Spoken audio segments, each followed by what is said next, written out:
I feel more clear. I feel like I know myself even more. I know my roots even more.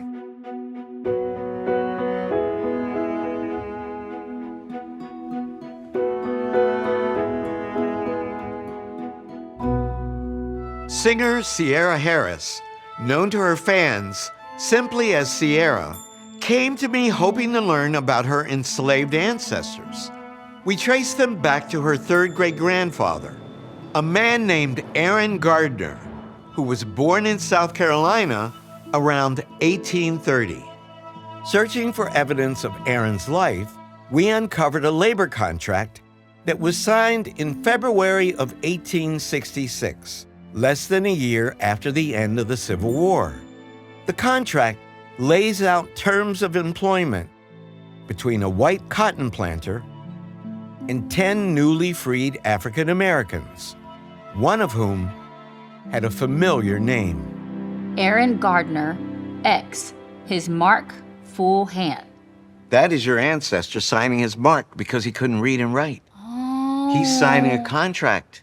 Oh, wow. This is a year he's been free for 1 year. Wow. And he's signing a labor contract with this white man named William Zimmerman. Wow. This is likely the first contract your ancestor ever signed, and the first time he was ever compensated in any way for his labor. Yeah, it's sad. It's Yeah, sad. it's sad. You know, it's like you get a little bit of freedom, but you got so far to go. Aaron's plight was even worse than Ciara had imagined. In the wake of the Confederate defeat, former slave owners sought new ways to exploit black labor, and contracts like this one became commonplace. Under its terms, Ciara's ancestor was hired to work for 1 year, but he wasn't going to be paid a salary. Instead, Aaron was to receive a portion of the food crops he grew and a percentage of the cash profit at the end of the growing season. But there was a catch. There never was a profit. They would do the books, and they would come to the black people and say, hey, it's a tough year. We didn't break even. So sorry, no cash for you guys. They never made any cash. Now, what's it like to know that your ancestor had to go through that kind of business arrangement? That's hard. And unfortunately, because my people, you know, weren't educated.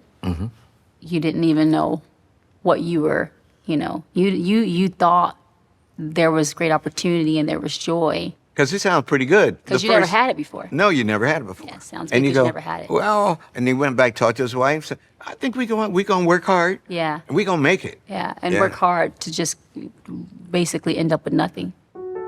There was a final beat to this story. Knowing that after emancipation, Aaron was working on William Zimmerman's plantation, we wondered if Aaron had been enslaved on that same plantation.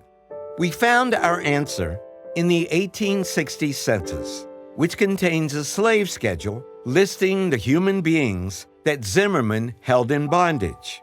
There are no names on this schedule, as was customary, but 2 of the men are the same age as Aaron, and others match the ages of Aaron's wife and children, making clear all that Ciara's ancestors managed to survive. How do you think it was possible for your third great-grandparents to raise a family together, knowing under slavery your kids could be snatched away and sold? What do you think that does to a person, to a family? Breaks you. Yeah, Breaks you. Yeah. It makes you scared. constantly. Yeah, you never really get to live. It just makes you also like appreciate.